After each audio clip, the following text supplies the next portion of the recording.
Bismillahirrahmanirrahim. Assalamualaikum warahmatullahi wabarakatuh.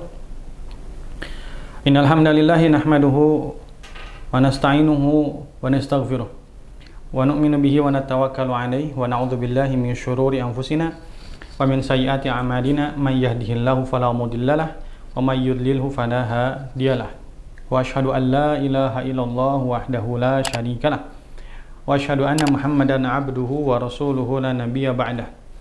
Wa nusalli wa nusallimu ala sayyidina wa habibina Muhammadin sallallahu alaihi wasallam wa ala alihi wa ashabihi wa ummati wa baraka wa sallama tasliman katsiran amma ba'd.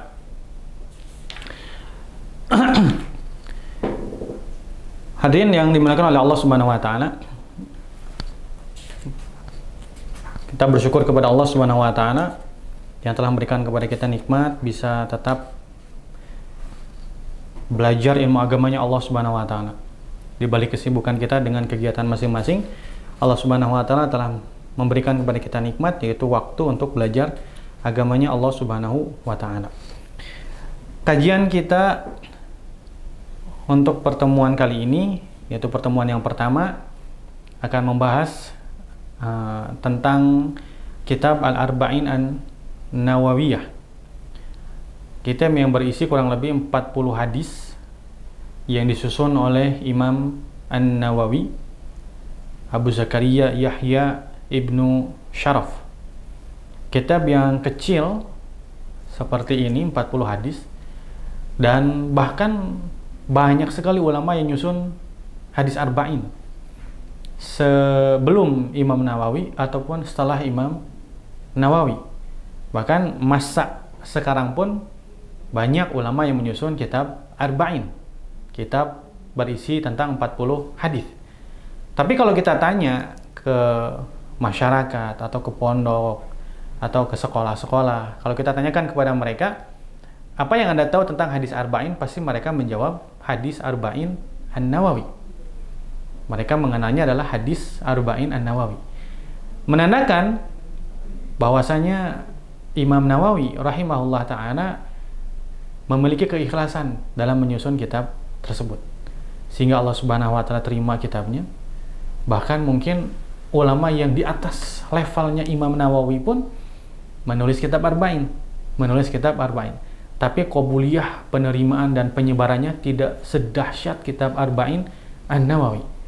Bahkan Imam Nawawi dikenal sebagai muhakkik dalam mazhab al-Imam Asy-Syafi'i.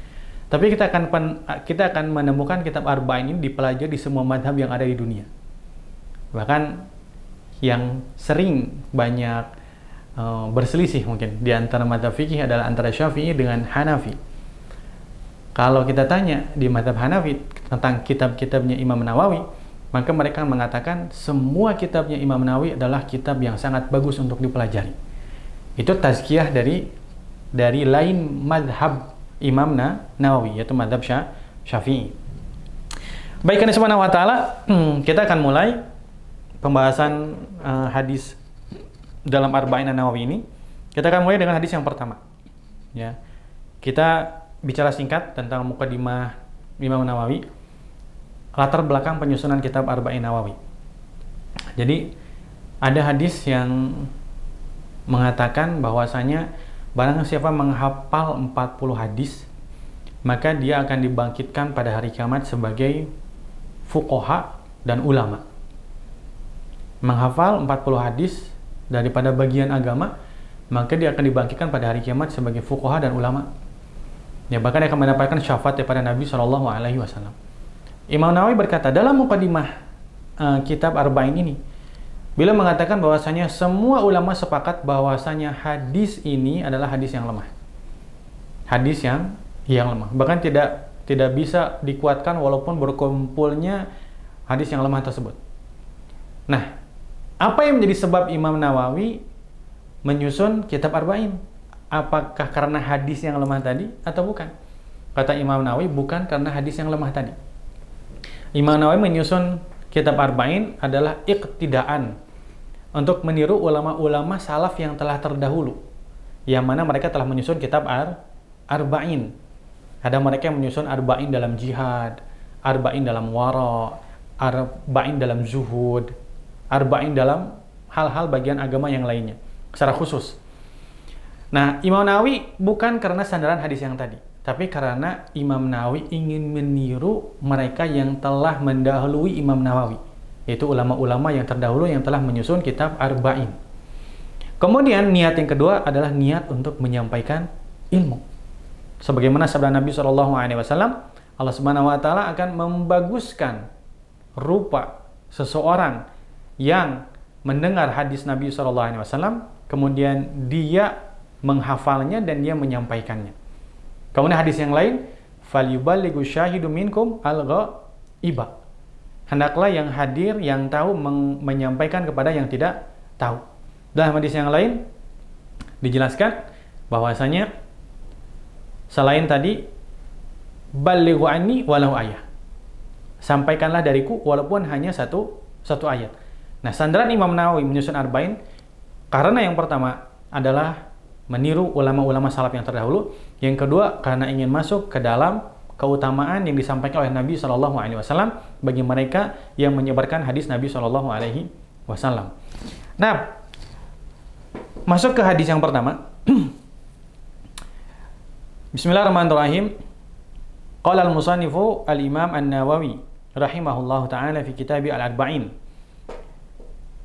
An Amirul Mu'minin Abi Hafsin Umar bin Al-Khattabi radhiyallahu ta'ala anhu annahu qala sami'tu Rasulullah sallallahu alaihi wasallam yaqul innamal a'malu binniyat wa innamal likulli imri'in ma nawa faman kanat hijratuhu ila Allah wa rasulihi fa hijratuhu ila Allah wa rasulihi wa man kanat hijratuhu lidunya yusibuha aw imra'atin yankihuha fa hijratuhu ila ma hajara ilaih. Diriwayatkan dari Amirul Mukminin Umar ibnul Khattab radhiyallahu taala anhu. Beliau berkata, aku mendengar Rasulullah SAW bersabda, hanya saja amal-amal itu tergantung kepada niatnya, dan hanya saja setiap orang akan diberikan pahala sesuai dengan apa yang dia niatkan. Barang siapa hijrahnya karena Allah dan Rasulnya, maka hijrahnya kepada Allah dan Rasulnya, dia mendapatkan pahala hijrah. Barang siapa hijrahnya karena dunia yang ingin dia dapatkan, atau karena seorang wanita yang ingin dia nikahi, maka hijrahnya pahalanya adalah tergantung apa yang dia niatkan. Jadi pahalanya dia nggak dapat. Apa yang dia niatkan, kalau niatnya hanya untuk dunia, maka dia akan dapatkan dunia, pahalanya dia nggak dapat. Kalau dia niatnya untuk menikahi seorang wanita, hijrahnya, maka dia hanya akan mendapatkan wanita tersebut, tapi pahala di sisi Allah Subhanahu wa taala dia tidak dapat. Hadis yang pertama ini diriwayatkan oleh dua imam, dua pemimpin dari ahli hadis di masanya, yaitu Abu Abdullah Muhammad bin Ismail Al-Bukhari, yaitu Imam Al-Bukhari, wa Abul Husain Muslim ibn Al-Hajjaj ibn Muslim, dan Imam Muslim radhiyallahu ta'ala anhuma fi sahihaihima. Satu hadis ini, hadis yang pertama ini diriwayatkan dalam dua kitab sahih mereka, kitab Sahih Bukhari dan kitab Sahih Muslim. Alladzaini huma ashahul kutubil musannafati, yang mana kitab Sahih Bukhari dengan Sahih Muslim ini adalah kitab paling sahih di antara kitab-kitab yang disusun dalam hadis. Baik, kita ingin menyelam dulu dalam biografi sahabat yang meriwayatkan hadis-hadis dalam Arba'in Nawawi ini. Taib, sahabat yang ingin kita kenal sekarang adalah Amirul Mukminin, taib, yaitu Umar ibnul Khattab. Beliau diberikan julukan Al-Faruq. Jadi kalau kita kadang mengenal dalam kitab hadis telah meriwayatkan hadis ini Al-Faruq, maka yang dimaksud adalah Umar bin Khattab. Beliau masuk Islam setelah 41 orang masuk Islam. Taib, 40 orang laki-laki, afwan. Beliau masuk Islam setelah 40 orang laki-laki masuk Islam dan 11 orang wanita.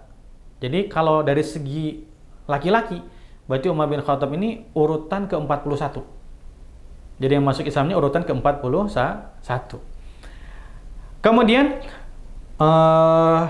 beliau meninggal dunia karena dibunuh oleh Abu Lu'lu'ah, Abu Lu'lu'ah pada hari Rabu pada tahun ke 23 Hijriah.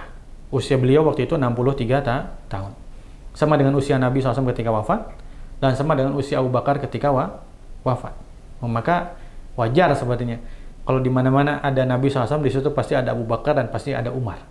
Ketika Nabi keluar di suatu tempat, pasti yang keluar di tempat tersebut setelah Nabi pasti Abu Bakar dan pasti Umar. Nabi SAW meninggal dunia usia 63 tahun, Abu Bakar meninggal dunia usia 63 tahun, dan Umar pun meninggal dunia usia 63 tahun. Baik, di sini dijelaskan bahwasanya beliau mendengar Rasulullah SAW bersabda, sesungguhnya amal yang dimaksud di sini adalah harokat al-badan, itu gerakan badan. Jadi amal-amal yang berkaitan dengan gerakan badan, maka itu tergantung kepada niatnya. Jadi dia akan mendapatkan pahala itu tergantung kepada niatnya. Niat itu kalau dalam bahasa Arab secara lugha artinya al-qasad. Itu dia bermaksud. Wa syar'an qasdul muqtaran bil fi'li. Sedangkan menurut syariat yang namanya niat adalah dia bermaksud untuk mengerjakan sesuatu berbarengan dengan pekerjaan tersebut. Misal, ketika kita akan berwudu, maka kita berniat. Apa itu niat? Niat untuk melakukan wudu berbarengan dengan pekerjaan wudu. Pekerjaan wudu apa? Pekerjaan wudu adalah membasuh muka, wajibnya, fardunya. Maka niat itu kapan? Ketika dia membasuh muka yang paling pertama. Nah, maka itu adalah namanya niat. Jadi dalam syariat yang namanya niat adalah al-qasdu al-muqtaran bil fi'li. Dia bermaksud untuk mengerjakan sesuatu berbarengan dengan pekerjaan tersebut. Jadi awal pekerjaan tersebut dia bermaksud untuk mengerjakannya, maka itu namanya niat. Nah, berbarengan dengan pekerjaannya. Tapi ada pengecualian di sini. Apa pengecualiannya? Illa fi shaum. Kecuali dalam puasa. Karena tidak boleh kita berniat puasa fardu ketika terbitnya waktu fajar. Ketika adzan subuh, kemudian kita baru berniat ingin berpuasa, maka puasanya tidak sah. Karena pengecualian puasa. Puasa itu dia harus niatnya pada waktu malam, bukan pada waktu mulai pertama dia puasa. Kemudian jadi setiap pekerjaan dia akan tergantung daripada niat dia, sehingga Imam Syafi'i berkata di sini, wa qala Imam Syafi'i radhiyallahu ta'ala anhu innahu yadkhulu fi sab'ina baban. Jadi bab tentang niat ini, innamal a'malu binniyat, itu masuk ke dalam 70 bagian ilmu. 70 bagian agama, 70 bagian daripada agama. Walam yurid bihil mubalaghah. Beliau bukan berlebihan. Imam Syafi'i bukan berlebihan. Li'anna man tadabbara masailan niyah. Kenapa? Karena orang yang dia memperhatikan tentang masalah niat fi muftariqatil abwabi, dalam berbagai macam bab, maka dia akan menemukan bab niat ini akan masuk kepada lebih daripada 70 bab sebetulnya. Kalau dia memperhatikan bab-bab bagian daripada agama yang berkaitan dengan niat, pastinya akan lebih daripada 70 bab. Jadi Imam Syafi'i bukan berlebihan ketika mengatakan 70 bab. Bab niat ini masuk ke dalam 70 bab bagian daripada agama, bukan berlebihan. Karena orang kalau dia memperhatikan pastinya akan lebih daripada 70 bab. Misal, tadkhul fi rub'il ibadat bikamalihi, masuk ke dalam seperempat ibadah. Masuk ke dalam seperempat ibadah. Wa kinayatil uqudi, niat ketika dia melakukan akad. Wal hulul wal iqrar wal aiman, dalam sumpah. Wa zihar, dalam zihar. Wal qadhaf wal aman wal riddah wal hadaya, dan lain sebagainya. Jadi kalau diperhatikan bisa lebih daripada 70 bab agama. Bab niat ini akan masuk ke dalam bagian daripada agama lebih daripada 70 bagian. Nah, kemudian di sini dijelaskan, subhanallah, bahwasanya Nabi SAW menjelaskan innamal amalu binniyat. sesungguhnya setiap amalan itu tergantung kepada niatnya. Wa innamal likulli imri'in ma nawa. Dan sesungguhnya hanya saja setiap orang akan mendapatkan sesuai dengan apa yang dia niatkan. Jadi kenapa harus diulang? Kan kalimat yang pertama itu sudah termasuk kalimat yang kedua. Kalau kita jabarkan, innamal a'malu binniyat, sesungguhnya setiap amal tergantung kepada niat. Kalimat yang keduanya, wa innamal likulli imri'in ma nawa, dan setiap orang akan mendapatkan apa yang dia niatkan. Kan sama-sama saja. Sama saja. Nggak ada bedanya. Kenapa harus Nabi ulangi? Nah, maka alim ulama mengatakan dalam niat ini harus ada ta'yin. Lafaz yang kedua adalah ta'yin, yaitu untuk niat menjelaskan apa yang akan dia kerjakan. Contoh misal, dalam sholat ini banyak kesamaan. Misal, sholat subuh dia 2 rakaat, sholat fardunya. Sholat qobliyah subuh berapa rakaat? 2 rakaat juga sama. Tapi nggak ada perbedaan. Gerakannya sama, dimulai dengan takbir, ditutup dengan perkara yang sama, yaitu salam. Nah, kalau dia hanya niat untuk sholat saja, nah maka akan bisa jatuh kepada sholat qobliyah atau jatuhnya kepada sholat fardu subuhnya. Nah, bagaimana untuk memisahkan itu? Maka perlu tadi niat mengerjakan sholat plus niat mengerjakan sholat apa nih yang ingin Anda kerjakan, sehingga beda dengan sholat yang lainnya. Oh ya Allah, saya ingin mengerjakan sholat qobliyah subuh. Ya sudah, maka innamal a'malu binniyat, apa yang dia kerjakan dia akan mendapatkannya, yaitu apa? Sholat. Wa innamal likulli imri'in ma nawa, dan seseorang akan mendapatkan apa yang dia niatkan, dan dia niatnya adalah qobliyah subuh. Maka dia dapat pahala sholat sunnah qobliyah subuh.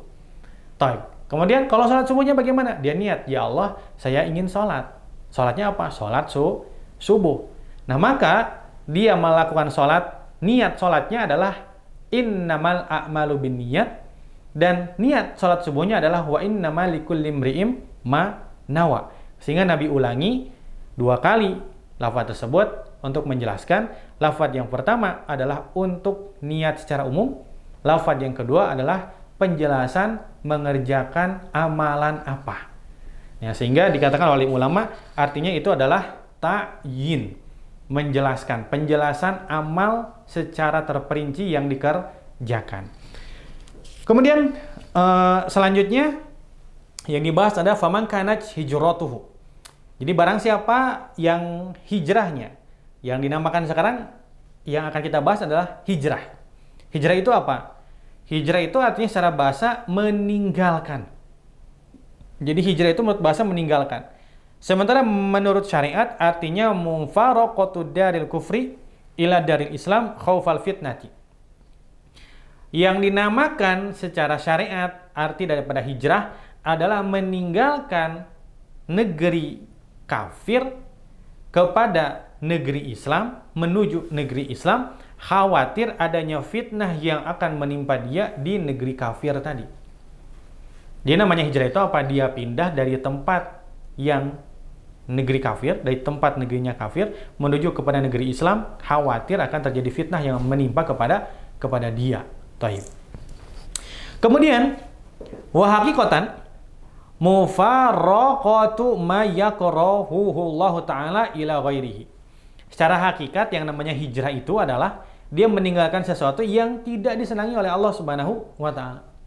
Perbuatan ini nggak disenangi oleh Allah. Kemudian dia tidak melakukan amalan tersebut, maka dinamakan hijrah. Maka kalau ada pemuda hijrah, berarti pemuda tersebut pindah tuh dari tadinya mengamalkan sesuatu yang tidak disenangi oleh Allah, akhirnya sekarang jadi sibuk mengamalkan sesuatu yang dicintai oleh Allah Subhanahu wa taala. Taib. Wa kanat awalul Islam imma min Makkah ila al-Habasyah aw minha min ghairiha ila al-Madinah. Awal Islam, hijrah itu dari Madinah ke Habasyah. Setelah itu dilanjutkan dengan hijrah dari Mekah ke Habasyah, afwan. Kemudian dilanjutkan dari Mekah menuju ke Madinah. Jadi yang dimaksud dengan hijrah di sini artinya adalah al-intiqal minal watani ila ghairihi, yaitu berpindah dari satu tempat ke tempat yang lain. Sawaun Makkah wa ghairuha, sama aja itu Mekah atau selain daripada Mekah. Wa suratus sababi la tukhassas, dan bentuk daripada sebab mereka hijrah ini tidak bisa dikhususkan, tidak bisa dikhususkan. Nah, barang siapa hijrahnya kepada Allah dan Rasulnya, bermaksud, berniat dia berangkatnya dari negerinya menuju ke Madinah, itu adalah karena Allah dan Rasulnya, maka fahijratuhu ilallahi wa rasulihi. Maka dia akan mendapatkan pahala, thawab, wa ajar, taib, dari Allah subhanahu wa ta'ala. Dia akan mendapatkan pahalanya. Fahijratuhu ilallahi wa rasulihi, maka niat hijrahnya karena ikhlas, karena Allah, karena menuju Nabi SAW, maka dia akan mendapatkan pahala dari Allah Subhanahu wa ta'ala. Wa man kanat hijratuhu lidunya, dan barang siapa yang hijrahnya untuk perkara dunia, untuk perkara dunia. Di sini dijelaskan ad-dunya itu diambil daripada kata ad-dunu. Taib ad-dunu. Kenapa? Karena lebih dahulu dibandingkan akhirat. Lebih dahulu dibandingkan akhirat. Dikatakan juga al-ardu ma'al hawa wal jaw. Dikatakan yang namanya dunia itu adalah seluruh bagian bumi, ya, termasuk udara, dan termasuk hawa dan udara. Hawa dan udara. Yang namanya dunia itu adalah bumi, maka itu dinamakan dunia. Nah, kalau dia hijrahnya, dia niatnya adalah untuk mendapatkan dunia. Yusibuha, mendapatkan dunia. Oh, kalau saya hijrah ke tempat ini, saya bisa dagang lebih banyak. Kalau saya hijrah ke tempat ini, saya mendapat tunjangan lebih banyak. Atau dia niat hijrahnya adalah untuk seorang wanita yang ingin dia nikahi. Oleh karena itu, hadis ini dikenal oleh ulama adalah hadis muhajirati Ummi Qais. Muhajirah Ummi Qais, yaitu orang yang hijrah karena Ummu Qais. Ada seorang wanita yang telah hijrah, kemudian dikejar seorang laki-laki.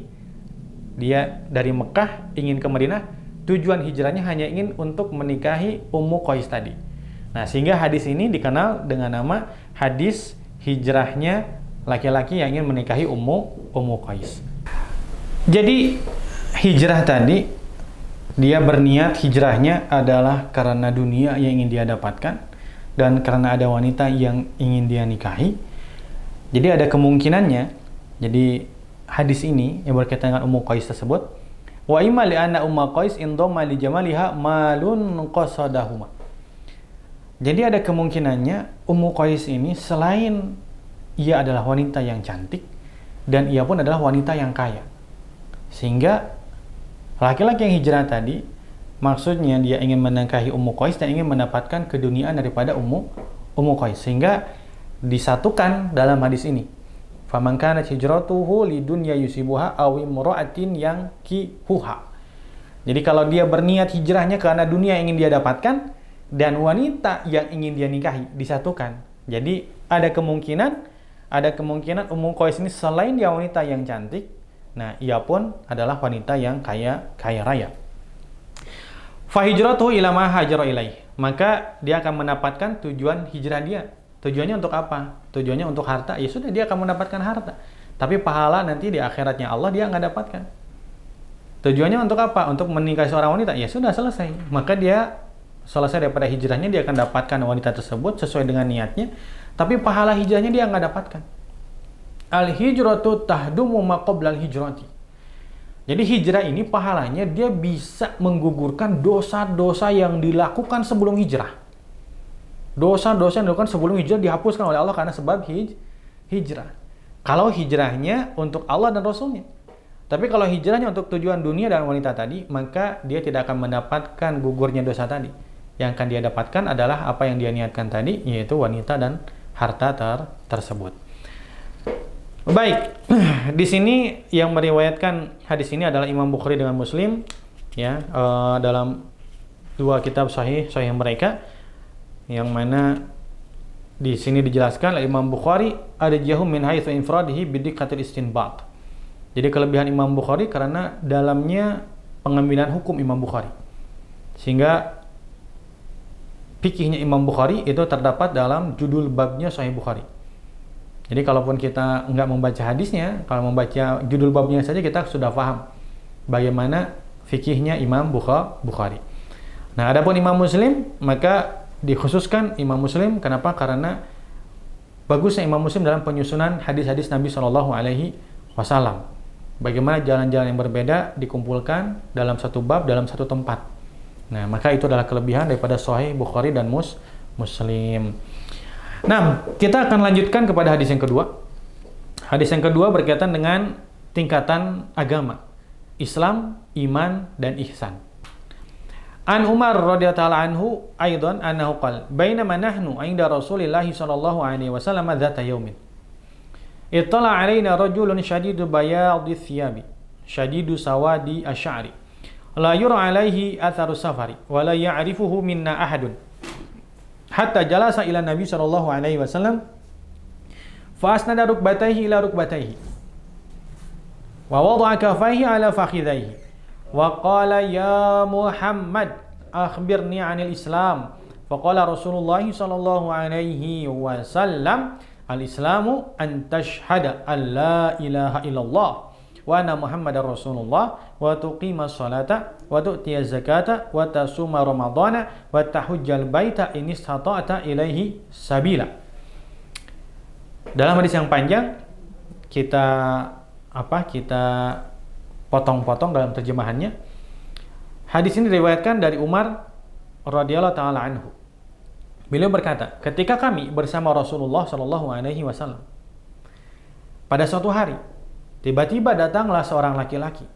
Bajunya sangat putih. Rambutnya sangat hitam. Tidak terlihat ada bekas sapar pada tubuh dia. Wala ya'rifuhu minna ahad. Dan kami pun tidak mengenal dia. Kan anehnya demikian. Kami tidak mengenal dia. Dia kan orang asing. Anehnya kok bajunya putih sekali. Nggak kelihatan orang baru datang dari Sapar. Kemudian rambutnya hitam sekali, nggak berdebu. Kan orang kalau datang dari Sapar pasti berdebu. Kemudian, dan tidak dikenal oleh kami. Kami pun nggak mengenal dia. Jadi ini siapa? Keluarga sahabat Nabi SAW nggak ada yang kenal. Disebut musafir, tapi kok tanda-tanda saparnya nggak kelihatan. Tiba-tiba dia duduk di hadapan Nabi SAW. Dia sandarkan dua lututnya kepada lutut Nabi SAW. Kemudian dia letakkan dua tangannya di atas dua paha Nabi SAW. Kemudian beliau berkata, wahai Muhammad, kabarkanlah kepada saya apa itu Islam. Maka Rasulullah SAW bersabda, Islam itu Anda bersaksi bahwasanya tidak ada ilah yang berhak disembah kecuali Allah, dan Anda bersaksi bahwasanya Muhammad adalah Rasul Allah Shallallahu Alaihi Wasallam, dan engkau mendirikan salat, dan engkau menunaikan zakat, dan engkau berpuasa, dan engkau menunaikan haji kalau engkau mampu untuk jalan menuju Baitullah. Ini berkaitan dengan rukun Islam. Kemudian qala sadaqta, orang itu berkata benar. Qala fa'ajibna lahu yas'aluhu wa yusaddiquhu. Umar berkata, aneh kami. Kenapa? Lah dia yang bertanya kok dia yang membenarkan. Kan aneh. Harusnya dia yang bertanya, yang membenarkan adalah yang tahu. Kan yang bertanya itu dia orang yang tidak tahu. Orang yang tidak tahu dia bertanya. Dia bertanya, ya Muhammad akhbirni anil Islam. Kabarlah kepada saya tentang Islam. Setelah Nabi memaparkan tentang Islam, orang itu bilang sodakta. Benar, aneh. Dia yang bertanya kok dia yang membenarkan gitu. Kemudian dia berkata lagi, qala fa akhbirni anil iman. Kabarkanlah kepada saya apa itu iman. Qala an tu'mina billahi wa malaikatihi wa kutubihi wa rusulihi wal yaumil akhir wa tu'mina bil qadari khairihi wa syarrihi. Engkau beriman kepada Allah, engkau beriman kepada malaikat, engkau beriman kepada kitab-kitab Allah, engkau beriman kepada rasul-rasul Allah, engkau beriman kepada hari akhir, dan engkau beriman kepada takdir yang baiknya atau yang buruknya. Qala sadaqta. Ia bilang lagi benar. Qala fa akhbirni anil ihsan. Dia bertanya lagi, kabarkanlah kepada saya tentang ihsan, tentang ihsan. Maka ia berkata, Nabi SAW bersabda, an ta'budallaha ka'annaka tarah, fa illam takun tarahu fa innahu yaraka. Jadi yang namanya ihsan itu adalah engkau menyembah Allah Seolah-olah engkau melihat Allah. Kalau engkau tidak bisa merasakan engkau melihat Allah Subhanahu wa taala, karena rasakanlah bahwasanya Allah Subhanahu wa taala melihat kepada kamu.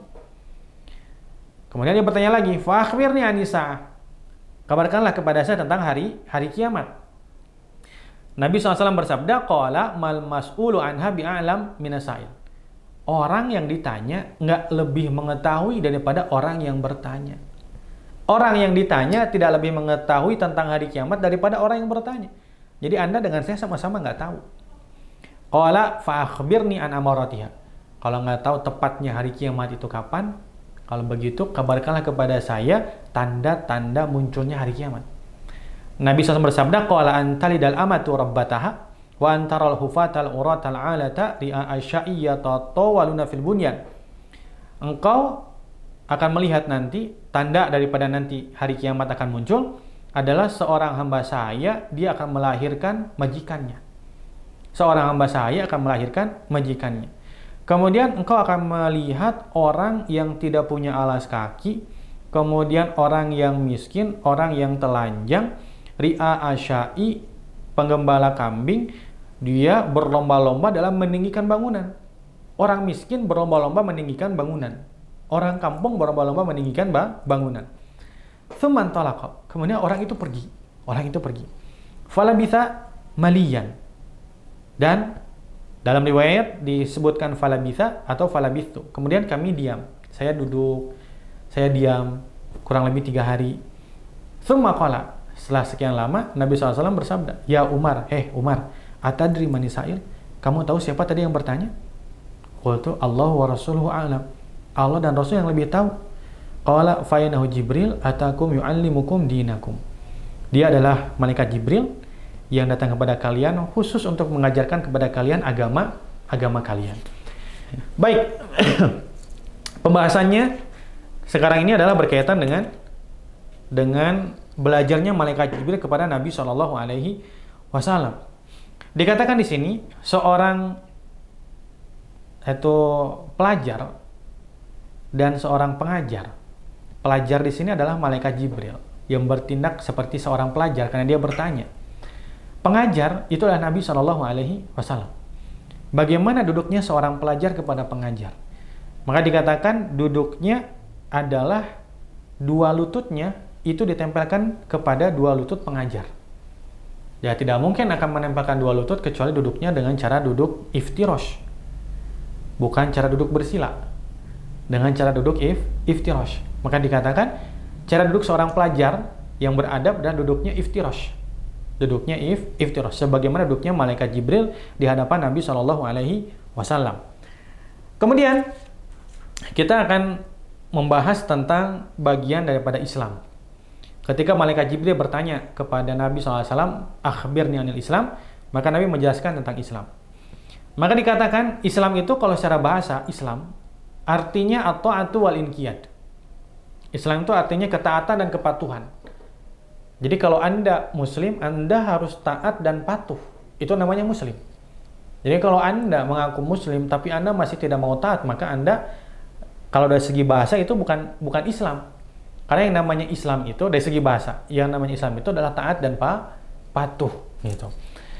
Secara syariat adalah al-inqiyad ilal a'malil zahirati. Dia taat dan patuh untuk mengamalkan amal yang zahir. Taat dan patuh untuk mengamalkan amal yang zahir. Kama bayyana dzalika, sebagaimana dijelaskan oleh Nabi SAW. Jadi semua amal yang dijelaskan ini amal zahir. Jadi Islam itu amal zahir. Amalnya kelihatan. Beda dengan iman. Iman itu amal yang nggak kelihatan. Nah, amal Islam itu amalnya kelihatan. Yang pertama amal kelihatan apa? Bersyahadat. Syahadat ini kelihatan karena diucapkan dengan lisan. Anta syahada. Seseorang masuk Islam. Maka apa yang harus dia kerjakan? Bersaksi. Bagaimana cara bersaksinya? Tidak cukup dengan hati. Dia harus mengucapkan dengan lisan dia. Asyhadu alla ilaha illallah. Wa asyhadu anna Muhammadar Rasulullah. Seperti demikian. Nah, di sini dijelaskan bahwasanya perkara pertama yang diminta adalah bersaksi bahwasanya tidak ada ilah yang berhak disembah kecuali Allah Subhanahu wa taala. Jadi ketika dia mengucapkan kalimat syahadat, karena Nabi berbicara kepada orang Arab dan mereka mengetahui bagaimana kaidah bahasa Arab. Nah, kalau kita sekarang ingin mengislamkan seseorang, maka hendaknya kita pun memahamkan dia bagaimana tentang isi daripada kalimat la ilaha illallah wa anna muhammadar rasulullah. Bahwasanya tidak ada yang berhak disembah, ilah. Jadi sesembahan kita ini hanyalah Allah Subhanahu wa taala. Jadi orang Arab zaman dulu mereka menolak.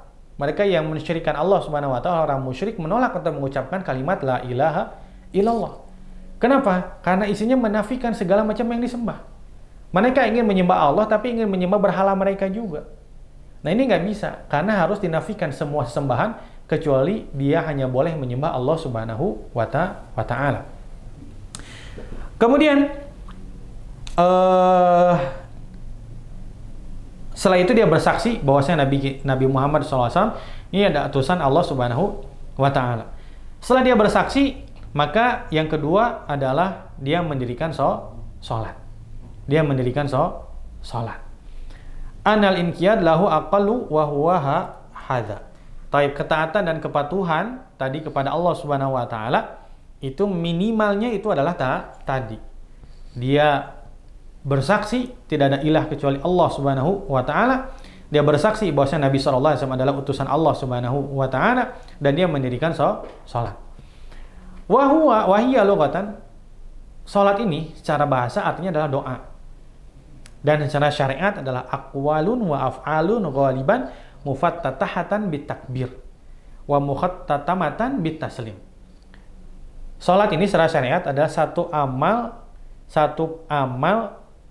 perbuatan yang dimulai dengan takbir dan ditutup dengan salam. Jadi amal perbuatan dan ucapan yang dimulai dari takbir ditutup dengan salam. Jadi namanya salat itu adalah dimulai dengan takbir Allahu Akbar. Nah, setelah itu ditutup dengan salam. Assalamualaikum, assalamualaikum. Walaupun tidak ada ruku seperti salat jenazah, tetap dikatakan salat. Kenapa? Karena dimulai dengan takbir, ditutup dengan salam. Nah, kemudian selanjutnya adalah dia menunaikan zakat. Dia menunaikan zakat. Zakat pun terlihat. Makanya Islam berkaitan dengan amal-amal zahir. Syahadat terlihat lisan yang bergerak. Salat terlihat anggota badan yang bergerak dan lisan juga bergerak. Zakat pun terlihat. Kenapa? Karena ada harta yang dikeluarkan. Dia memberikannya kepada orang lain. Amalnya amal zahir. Dikatakan zakat menurut bahasa adalah penyucian.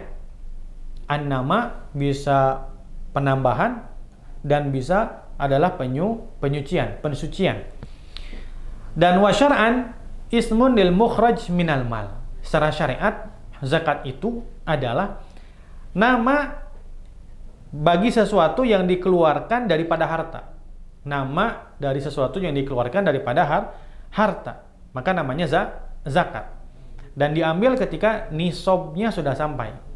Batas dia mengeluarkan zakat itu sudah sampai, namanya nisab, maka baru dia kena wajib mengeluarkan zakat. Kemudian selanjutnya rukun Islam yang keempat adalah watasum, yaitu berpuasa. Arti puasa ini imsak, menahan. Secara syariat menahan sesuatu yang dikhususkan. Jadi seseorang dia puasa, saya mau puasa tidak berbicara, ya masuknya puasa. Kenapa? Karena dia menahan diri untuk tidak berbicara. Tapi kalau puasa menurut syariat adalah menahan sesuatu yang disyariatkan oleh agama, yaitu yang membatalkan puasa. Dia tahan agar tidak mengerjakannya sampai waktu berbuka. Kemudian Ramadan dikatakan puasa dikhususkan wajibnya adalah pada bulan Ramadan. Nah, kenapa dikatakan Ramadan? Dikatakan wasumiya syahru shaumi bihi, dinamakan bulan puasa itu bulan Ramadan. Taib. Kenapa dinamakan bulan Ramadan? Li'annahum lamma aradu wad'a asma'i syuhur wa faqa ishtidada harrir ramdha fihi. Ketika mereka orang-orang Arab ingin memberikan nama kepada tiap bulan. Nah, waktu itu, bulan Ramadan itu, bulan puasa itu pas dengan bulan yang panas. Jadi Romdo itu artinya panas, sangat panas. Nah, sehingga ketika penamaan pertama bertepatan dengan bulan yang panas, maka dinamakanlah bulan Ramadan. Bulan setelah Sya'ban, ketika itu adalah panas, maka dinamakan bulan Ramadan. Walaupun kalau kita teliti sekarang, karena bulan Komariah dia akan berpindah-pindah terus, berubah-ubah terus, tidak seperti bulan Syamsiah, ya. Kalau Komariah dia berpindah-pindah.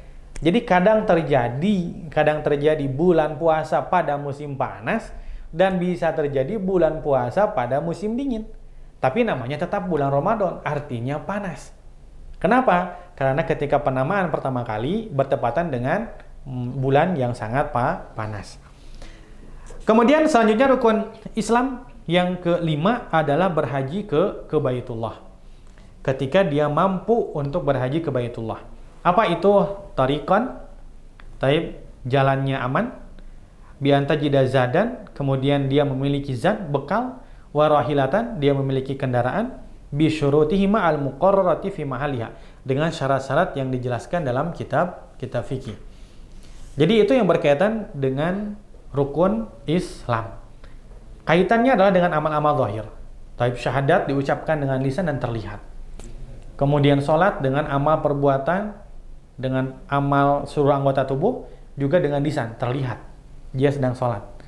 Kemudian ketika dia zakat, dia pun terlihat. Pak, saya mau bayar zakat mal saya. Pak, saya mau bayar zakat fitrah saya. Terlihat oleh orang. Kemudian puasa pun terlihat. Ketika disodorkan, dihidangkan makanan di hadapan dia, dia nggak mau makan. Mohon maaf Pak, saya lagi puasa. Saya muslim, dan ini bulan Ramadan. Saya puasa, saya tidak bisa membatalkan puasa, saya terlihat. Nah, kemudian yang terakhir adalah amal haji. Amal haji terlihat. Orang wukuf di Arafah, orang mabit di Mina, mabit di Muzdalifah, tawaf di Baitullah, sa'i di Safa dan Marwah, terlihat. Nah, maka Islam berkaitan dengan amal-amal yang zahir yang bisa terlihat. Kemudian di sini dijelaskan bahwasanya malaikat Jibril dia berkata sodakta, yaitu engkau benar. Maka Umar merasa kaget. Kenapa? Karena dia yang bertanya dan dia yang benarkan. Idza su'alhu yaqtadi adamu ilmihi. Karena soal tadi yaqtadi ada ma ilmihi. Dia bertanya itu kan artinya dia nggak punya ilmunya. Ya, kenapa dia bertanya? Karena dia nggak tahu. Karena dia tidak tahu, makanya dia bertanya. Akhbirni an Islam. Coba tolong kasih tahu saya Islam itu seperti apa sih? Ketika Nabi menjelaskan, dia malah jawab sodakta. Kamu benar. Oh, yang bisa membenarkan dia adalah orang yang tahu ilmunya. Sementara dia tadi bertanya, menandakan dia tidak tahu ilmunya. Wa tasdiquhu yaqtadi ilmahu. Membenarkan itu artinya dia tahu ilmunya. Aw min kalamihi dalun ala khibarati bil mas'uli anhu ma annahu lam yakun idzaka man yu'rafu hadza ghairu Rasulillah sallallahu alaihi wasallam. Kenapa? Karena waktu itu yang mengetahui siapa itu hanya Nabi sallallahu alaihi wasallam. Sahabat pun tidak tahu siapa orang tersebut yang datang kepada Nabi sallallahu alaihi wasallam. Kemudian baik, untuk pertemuan kali ini kita cukupkan sampai pembahasan rukun Islam. Nah, insya Allah untuk pembahasan selanjutnya berkaitan dengan rukun iman dan ihsan dan tentang hari kiamat akan kita lanjutkan pada pertemuan selanjutnya. Wa hadza akhiruhu wallahu a'lam wa sallallahu alaihi wasallam Muhammadin nabiyil ummi wa ala alihi washabihi ajmain. Subhanakallahumma bihamdika asyhadu an la ilaha illa anta astaghfiruka wa atubu ilaik. Assalamualaikum warahmatullahi wabarakatuh.